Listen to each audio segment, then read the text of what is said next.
Now, let me ask you this morning, do you know back then what Jesus was amazed by? When you look throughout the gospel accounts, there are only two instances in which it says that Jesus was amazed. The first one happened in Matthew chapter 8. One day, Jesus, he's in the town of Capernaum, and all of a sudden, this Roman centurion comes in and says, "Excuse me, can you help me? My servant, he's paralyzed. He's suffering greatly." And you can imagine for the people standing around, this was not a good look for Jesus because Jesus, a Jew, was talking to a Roman centurion. And back then, they believed in that time that if Jesus were to go into the house of a Roman official, that would make him unclean.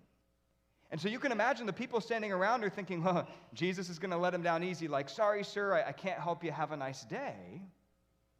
But watch how Jesus responds here. Matthew chapter 8, beginning at verse 7. Take a look. It says, "Jesus said to him, 'Shall I come and heal him?' And the centurion replied, 'Lord, I do not deserve to have you come under my roof, but just say the word, and my servant will be healed.'"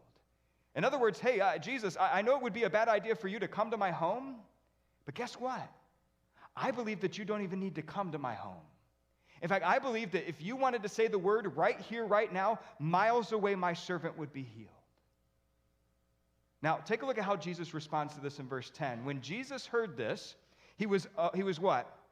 Amazed, and said to those following him, "Truly I tell you, I have not found anyone in Israel with such great faith."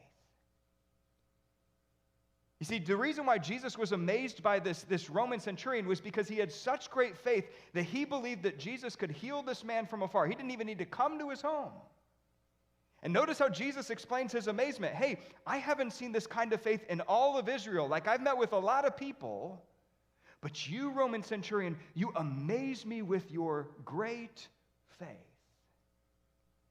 Now, the second example happens in Mark chapter 6. One day, Jesus, he goes back to his hometown. You remember this? He goes into the temple on the Sabbath, and he begins to teach and preach, and the people are just listening, and they're astonished, but they're also very skeptical of Jesus. Take a look at this from Mark chapter 6.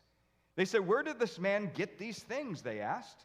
"What's this wisdom that has been given to him? What are these remarkable miracles he is performing? I mean, isn't this the carpenter? Isn't this Mary's son and the brother of James, Joseph, Judas, and Simon? Aren't his sisters here with us?"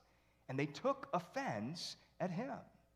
In other words, they had a hard time believing that Jesus, the guy who they grew up with, was truly the Messiah that they had been waiting for. Now, watch how Jesus responds to them in verse 4. Take a look. Jesus said to them, "A prophet is not without honor, except in his own town, among his relatives, and in his own home. He could not do any miracles there except lay his hands on a few sick people and heal them." And he was what? Amazed at their lack of faith. Now think about this. Here is Jesus. He's in his hometown. He's with the people who know him best. He's with his family members, his relatives, his neighborhood friends. And after teaching in the synagogue, what do they say? "We're not quite sure that we can believe who you say you are."